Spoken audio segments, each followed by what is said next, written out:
étonné, je préfère. Je me sens piégé au fond de la mer, cherche attention. Je dois rester patient, mais j'en ai marre de faire du sûr.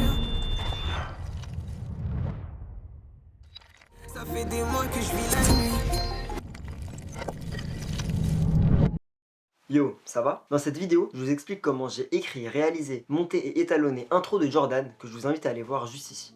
L'écriture a été pensée comme pour un court-métrage et en réalité a été assez simple. Jordan voulait quelque chose de très symbolique, donc l'idée de la course-poursuite contre lui-même est apparue très rapidement. Il y avait toute la dimension de libération qui était également importante.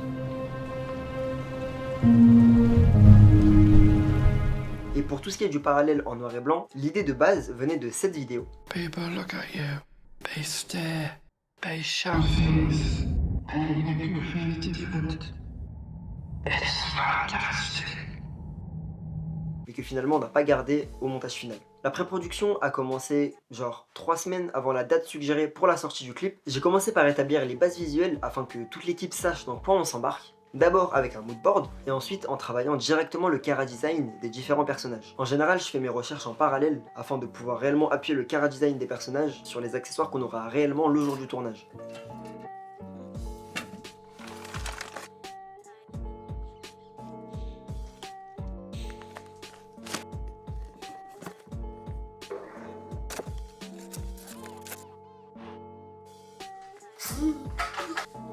Ça évite d'imaginer des designs ou des visuels très poussés et que le rendu soit vachement en deçà de ce qu'on imaginait. Une fois l'univers visuel établi, je me suis lancé dans le storyboard, c'est-à-dire que j'ai mis le court-métrage sous forme de bande dessinée. C'est extrêmement pratique pour pouvoir communiquer les idées facilement à l'équipe et encore plus lorsque tout le monde n'est pas forcément professionnel. À cette étape de la pré-production, j'avais déjà bien en tête à quoi allait ressembler le produit final. Il n'y avait qu'une seule étape que j'avais pas encore abordée.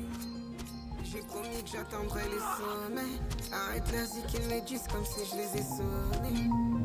Je raconte ma vie quand on a... La scène de combat. Je savais que le combat aurait lieu au katana. À partir de là, la méthode m'a paru simple. J'ai appelé Pierra, avec qui je travaille, et en se basant sur nos 15 années de lecture de manga et sur tous les films de combat qu'on a vus, et en particulier Dune, on a fait la chorégraphie.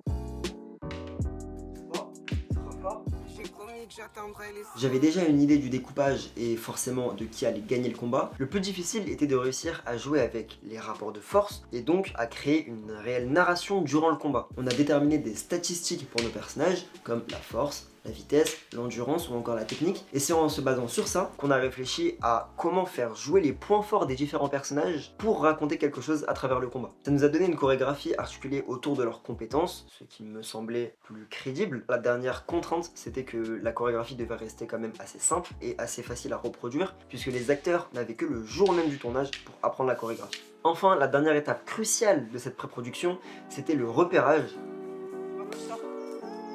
T'es sorti? Qui s'est réellement effectué 3 jours avant la production, donc avant le jour du tournage. Lorsqu'il y a peu de budget et pas d'autorisation, même si tu les demandes, en général on a très peu de contrôle sur l'environnement de tournage, que ce soit par rapport au passage, que ce soit par rapport à la lumière, ou encore par rapport au son. C'est un peu l'étape où tu te rends compte que tout ce que tu as imaginé n'est pas forcément réalisable. Après plusieurs repérages en forêt et en parking, on a fini par trouver ce qu'on voulait. Ça m'a beaucoup servi puisqu'on tournait en lumière du jour et j'avais besoin de savoir comment le soleil se comportait dans les environnements où on allait tourner. Ah, c'est l'enfer, hein. Et ensuite, ça m'a permis d'anticiper énormément de cadres, énormément de perspectives et donc de gagner énormément de temps le jour de la production.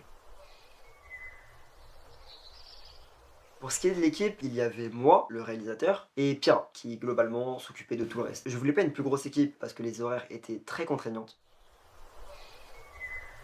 Mais aussi parce qu'ils auraient pas foutu grand chose en fait. Le matériel a été pensé pour être très simple d'usage et mobile. J'ai tourné à la 7S3, monté sur un stabilisateur. J'ai utilisé le pack d'objectifs ciné de chez Samyang. On avait un follow focus, un retour et globalement ça nous a suffi. On avait le droit qu'à une nuit et un jour de tournage pour rentrer dans les délais, donc l'efficacité était prioritaire. Ça aurait été se mettre une balle dans le pied que de viser un tournage avec une plus grosse équipe et plus de moyens techniques puisqu'on aurait dû bâcler un travail plus ambitieux en fait. J'en profite pour remercier le label Nomad ainsi que la boîte de location Oracle Vision avec qui je travaille pour m'avoir fourni le matériel. Je vous mets la liste complète du matériel qu'on a utilisé dans la description pour ceux que ça intéresse. J'ai pas grand chose à ajouter, une bonne production c'est avant tout une bonne pré-production, donc dans l'ensemble le tournage s'est assez bien passé. Si vous voulez le making of, ça se passe sur Instagram, que ce soit sur le mien ou sur celui de Jordan. Entre le jour du tournage et la date de sortie, il y a eu 4 jours, ce qui est encore une fois très peu. Ça c'est pour le contexte. Maintenant, ça fait un moment que j'ai envie d'essayer l'enregistrement sur Ninja 5. J'ai enregistré en Apple ProRes, ça aurait dû me donner une plus grande flexibilité à l'étalonnage, sauf que DaVinci ne supporte pas l'Apple ProRes.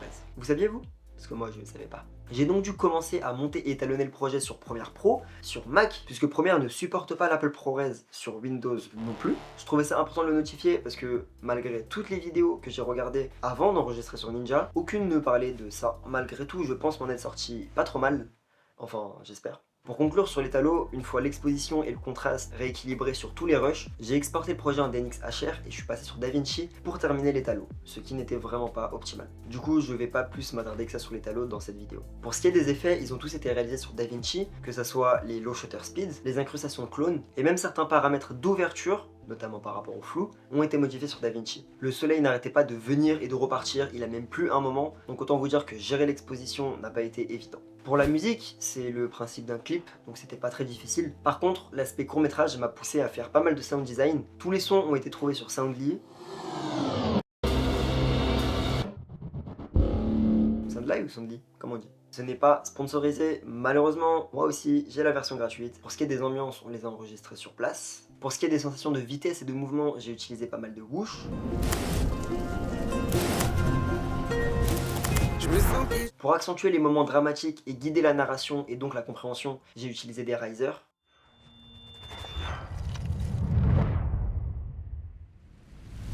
Rien de compliqué, et pour le reste, c'était simplement de la gestion du rythme, alterner les moments d'explosion sonore avec les moments de silence, afin de faire grandir la pression jusqu'au climax. Enfin, j'ai réalisé la cover sous DaVinci grâce à un rush que j'ai directement filmé en low shutter speed. J'ai extrait 4 photos du rush que j'ai superposées avec une photo de face. J'ai étalonné le tout en monochrome avec pas mal de grains et de la halation, et ça donne ce rendu que je trouve très stylé. Franchement, j'en suis très fier. Si cette vidéo t'a plu, abonne-toi. Mon Insta est en description si tu veux suivre mes prochains projets. Allez, c'est ciao.